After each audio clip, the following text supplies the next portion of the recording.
Our guest today wears many hats. Among others, she's a model, TV host, entrepreneur, and a super mom. Please welcome the Amanda Griffin Jacob. Woo-hoo! Good to see you. How are ya? Good. Thanks for having me. I'm excited. We're excited that Glad you're to here have because you with us. yeah, you haven't been on camera for a few years now, and we got the Amanda Griffin Jacob. So, Amanda, of course, we're gonna go digging deep. Yeah. You were a model. Now you're a mom, entrepreneur, of course, a wife. And what we want to know is, how did you start your modeling career? Oh my gosh. Did you like my segue I to know. that? We're going way back. Back in those days, Yes. you were sort of scouted at in the mall. Yeah, that's how it was. Yeah, an agent came up to me in the mall, and my mom, when I was 11. Wow. Yeah, I was Why really you young. started so early? I mean, I wasn't able to do many things. While we're, I was just saying my photos there. That's when I was scouted around 12. Oh, that was, yeah. look at that. Look at that. You haven't changed Yeah. from that photo Thank to now. you. I was 21 there in Candy. So that event was when Candy discovered me, like, as a host. Yes. So I'd done the Candy cover, the first Candy cover ever, and then I pinch hit for someone that was supposed to host, and they didn't show up. Oh, wow. So they threw me in there, and I had only ever modeled before. Oh, and my so goodness. I was Like a deer in headlights. Yes, I was nervous and scared, but I got through it, and then I started getting offers to host, and then F came Yes. like a year I remember later. you from F. Yeah. Back in the day, I was a writer for that network. So you were one of the OG It Girls. She is. Yeah. She's still an it girl. Yes. Am I? Yeah. And then But what she's has telling that children, you eat that, and you eat that, and you eat that. what has that taught you from modeling to venture into hosting?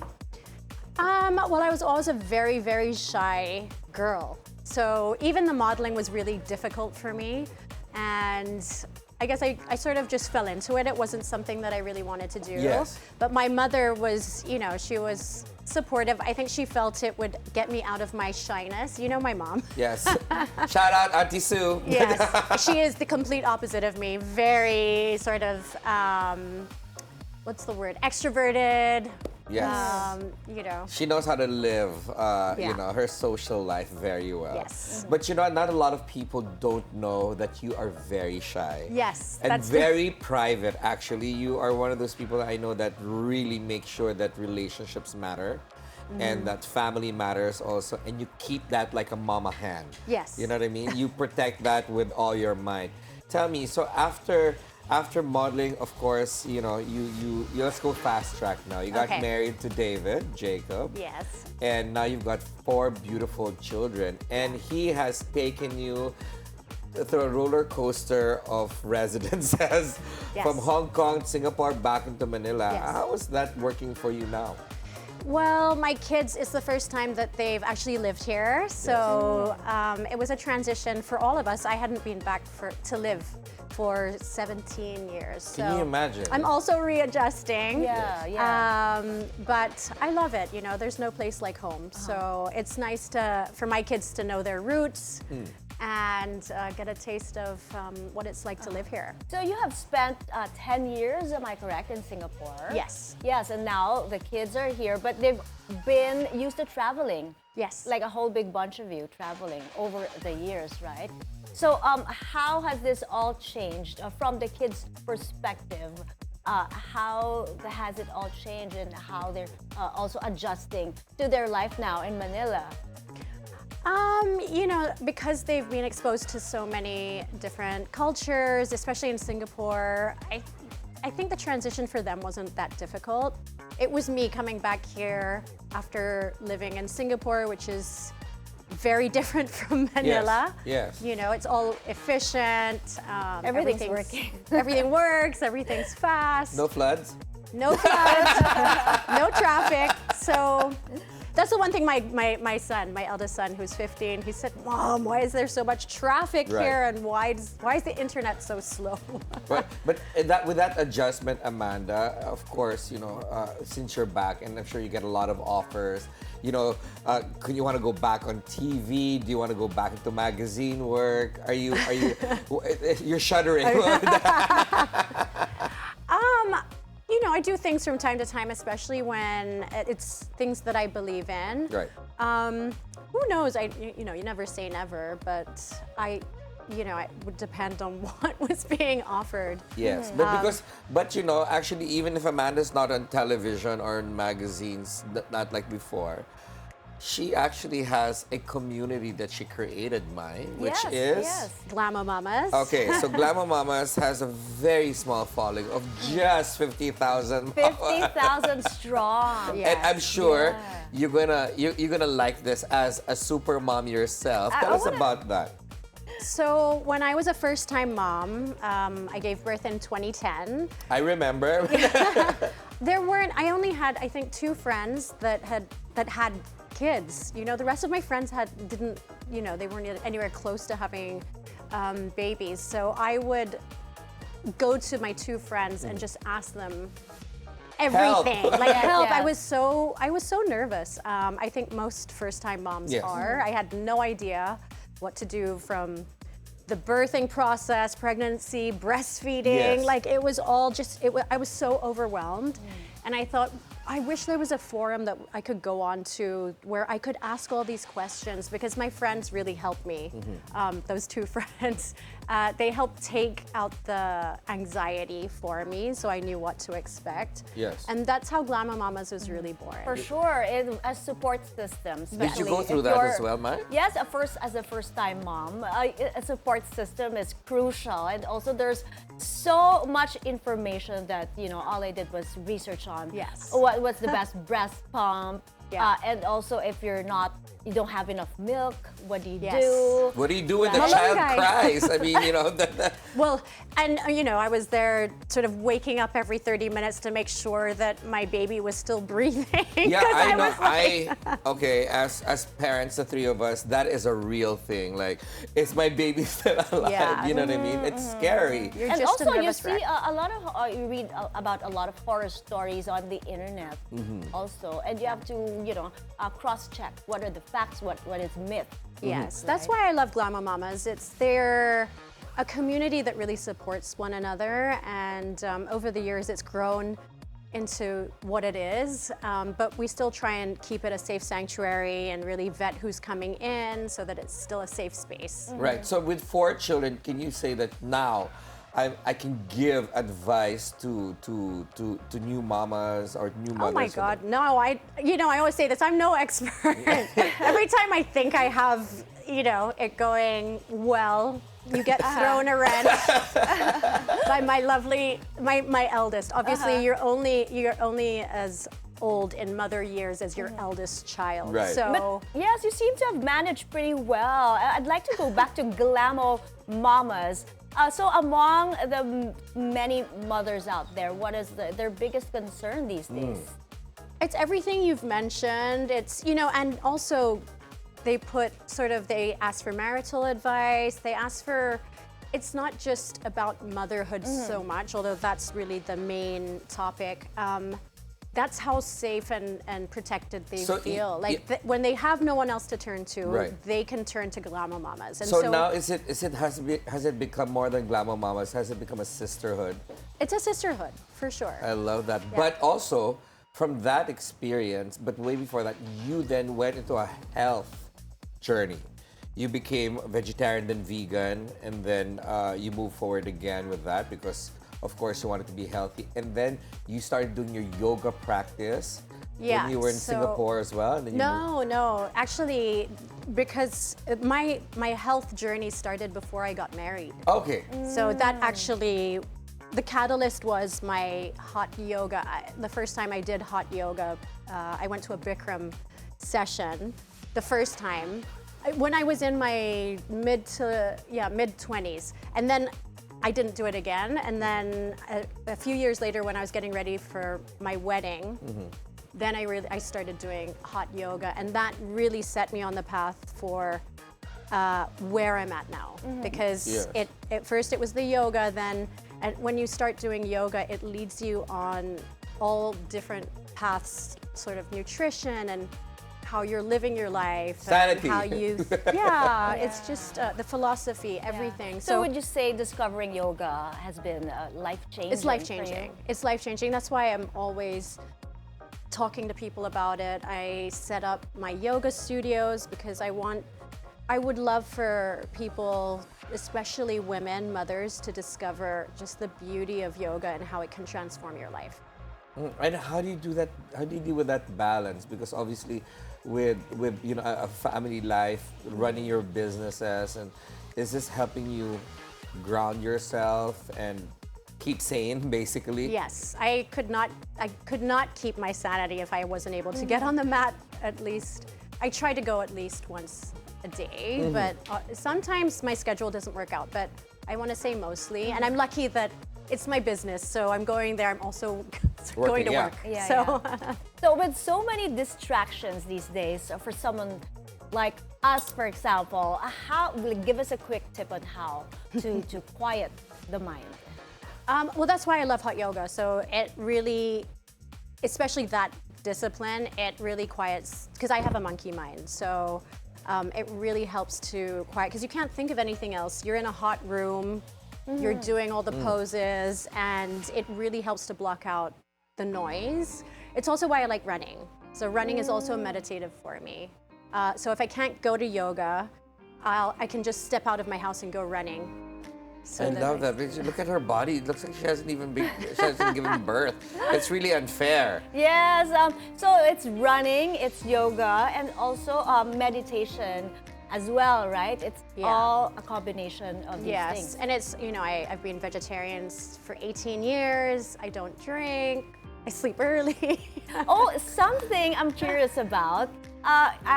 When I've been looking you up, because of this interview, I came across this term, sober curious. Yes. Well, what's that? Yeah, tell us about that. What is sober curious? Well, sober curious is just one of those terms that people who don't have a drinking problem, but they're curious, like, what happens if I don't drink? And so 6 years ago, I haven't drank for 6 years now. 6 years ago, during the pandemic, just before the pandemic, I did a cleanse. I used to do yearly cleanses of no alcohol, no sugar, and no gluten. And so I did that cleanse, and then the pandemic hit, and we were about to go into lockdown. And I have 4 kids, and I just knew that if, I was so stressed about what was going to happen, especially with the schooling, like the online schooling. Like, why don't I just not drink? And just apparently, keep it going. Would you say this is a trend now? Some celebrities are catching on as well. Yes, I love it. The sober movement is definitely catching on, and Gen Zs don't drink as much, so it's... Me too. I can say the same. Right, so much to talk about. Our conversation with Amanda Griffin Jacob will continue after this break. The Daily Dish will be right back. Still with us, Amanda Griffin Jacob, wellness advocate and IJM ambassador. Amanda, tell us about this advocacy of yours. You've just joined the fight against online sexual exploitation of children.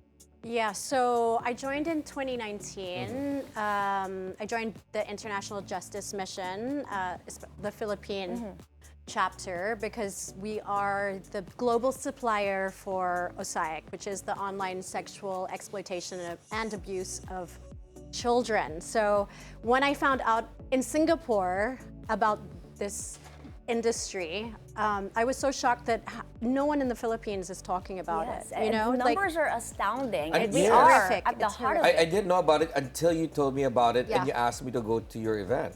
I know, and I was so upset and angry that how come as a Filipino I didn't know about this, which for me is the #1 issue that we face. And we have so many issues in the Philippines, but this is what's happening to the youth. They're getting abused, and then it's just a vicious kind of cycle that, if they don't get rehabilitated, then this is this is the future generations of Filipinos. And how has it progressed since you started with them in 2019? Well, there's been more awareness. So one of the goals is to get Filipinos aware, first of all, and then I want Filipinos to get angry, because this is something like we supply the world, these pedophiles. Let's get them angry, but what are we supplying? The children, so the explicit content of Filipino children. So, and it's like a triangle. There's the predator, who's in the States or in the country. Consumer. The consumer, and then you have the facilitator, who's usually 75%, I think, of the time is the mother. Can you believe that? Like that really, when Amanda told me about that, that's when I was like, I can't even imagine a mosquito biting my child. And to think a mother, and you said 70+%, that's just disgusting. Yeah, and so I wondered why that was as well. And there's a loophole in a lot of these women's minds, because the predator is not abusing them, because it's online. So there's no physical contact. They're like, it's not abuse. Yes, but they don't realize they're the ones abusing their children for this content. So, it's a horrific industry. The stories that I know, it's a lot.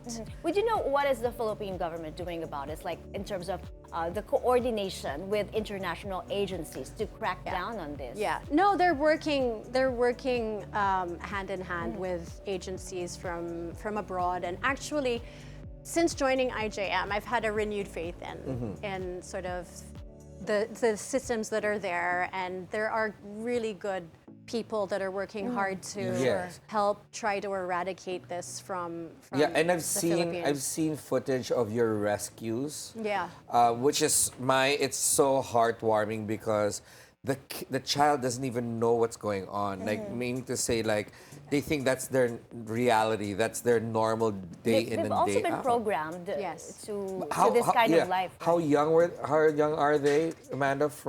Well, I think the median age might be around 12, but the youngest one they've rescued, I believe, was a 9-week-old baby. Can you imagine? Oh my gosh. Come on, my gosh. So it's horrible. It's horrific. So I always say, I can't unknow. Like, once I knew about what was happening, I told David, I went home that evening and I said, I don't know what to do, but I'm gonna do something, because I can't live with this knowledge and not try to do something with my little platform. And I have Glam Mamas, and then I have access to celebrities that have millions of followers, and I'm not embarrassed to bug them. Of course. You guys need to get on board and just sort of get the awareness out there. Well, we're happy that you put a voice to this crusade, and we're gonna be supportive of that. But not only that, she's also into campaigning against animal cruelty. So, superhero Amanda. That one we know about, and you became vegan. Walk us through this journey, and how has it influenced your life, and how you're also your children are, I understand, vegetarian? Yeah, so we're vegetarian. I don't use the label, I've never used the label vegan, because they're very particular about that means you don't use leather, and it's a whole lifestyle. And as much as I'd love to, I'm not there yet. And also, it's hard to label a lot of the time. So I'm vegetarian right now. My kids have been vegetarian since birth. And I get a lot of questions. I remember when I first had my son, who's now 15, a lot of people are like, oh my God, he's not gonna grow. He's taller than his father. You're missing out. I know, and so I always say he's my best advertisement, because he's 6'1", really strong. And it's something that this is what speaks to me. I do it for many reasons: the animals, the environment, my health.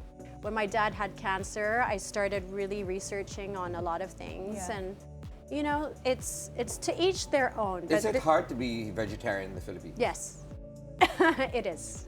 I find it. But to think, our bahay kubo song. I know. So isn't that sort of a disparity when it comes to options here? It is, because I think Filipinos that's the culture you've grown up with. It's always meat. Even in the gulay, there's meat, right? Yes, I know. They'll give me the gulay, but I'm like, oh wait, there's a little meat there. I can't eat it. And when I say I'm vegetarian, they're like, oh, but you can eat fish. I'm like, no. I don't eat anything with a face. I should say that. Yeah. I should say that so it's clear. But it's getting better for sure. And everyone has their own restrictions, so it's getting better in general terms for everything. Yeah, but you know what? Your secret to good health, I think, is your nutrition, because you don't age. Definitely. Is that your others? What else? Yeah. What else are your secrets? I would say hot yoga. I've been doing it for 18 years. That's, We should get on that. We should get on the hot yoga. Hot Monique, yoga. later we're going to talk about hot yoga, because Mai and I are already discussing it. Let's have Now. something fun now. All right, time for some fun. Let's have fast talk. Okay. Rapid I'm fire. scared. Should I be scared? Are you Don't ready? be scared. You're Rapid vegetarian. fire questions. I'm gonna go first. All right. First 5 questions, right, Ferdy? Yes, dear. Right. The first one. Who's the most comfortable person to be with for you? David. Husband, of course. Also Yeah. my second son. Simple joys. Chocolate. Most luxurious item you've ever worn. Worn. Yeah. Oh gosh. I don't know. I guess a bag. I'm not really into those things, but yeah, I'd say a designer bag. Your favorite hideaway. My room. And now, eat at home or dine out. Home. Okay. Home is a sanctuary. It is my sanctuary. It's where I go to hide and I like the way Hide her from answer in the everything. room, because she can just lock it. Kids, don't bother mama.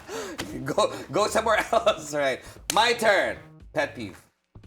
lateness, tardiness. Oh, I know that. for a fact. A lot of Filipinos are guilty. I know. So I late, know. that's so late. So when Even Singapore, her own Yeah. wedding, she was like, "Where's everyone?" yes. Favorite fashion designer. Oh, Rajo, Rajo yeah, and Rosanna, Rosanna. All right. Vanya. Sorry, it's supposed to be one A name. lot. That's okay. It's okay. Something you want to bring back, like the 80s, the 90s, the 2000s. The 90s. Oh my gosh. Foolish hair. No, I just love the music. The music of the 90s. The music of the 90s. She's And like, can the relate. music The mu- of the 90s. David would disagree with me. He's about the 80s, but Most important job aside from being a mother and a wife. For me, Yeah. being a wellness advocate, I really want to help Filipinos live more optimally for their health. Next goal. Building shelters for the victims of OSAIC. I love that. Yes. I love my Saint Amanda. It's super Well, you know cool. I'm not a saint. Nobody knows that. I'm not. I Even mean, if you know, we're- I don't claim to Yeah, be. even if we're national TV, it's okay, before we let you go, what is your advice to live a healthy and fulfilling life the Amanda Jacob way? I would say find what works for you. Do your research and go to the beat of your own drum. Don't mind what other people say, because I started this journey a long time ago, let's say 15, 16 years ago now, and along the way I had so many naysayers, so many people that thought what I was doing was crazy or wrong or unhealthy, and I just stuck to my guns and I said it works for me. So, I don't choose to cast judgment on the way other people live their lives. Right. And so I'd like to say that you shouldn't really care about what people Right. are saying. Just take it with a grain of salt. So from a super mom like you, what is your advice to the other moms out there, like who just wants to take care of themselves more, but really don't have the time for that? Well, I always say, you have the time. You have the time. You have to schedule it in like anything. Like if you're working, just like a meeting, because you need to take care of yourself. Don't feel guilty about it, because when your cup is empty, then you can't give to anyone else. So you know, So just can you take shut- care of yourselves. Can you shut moms. your door to your room if you need to? Oh, I do. So, yes, Look at her, she's like, oh, I do. I do. I do. The kids can't end her. Right, thank you so much. We learned so much from you today, Amanda Griffin Jacob. Thank you so much for letting us delve into your life and what it means to be Amanda Jacob. Right. All right. If you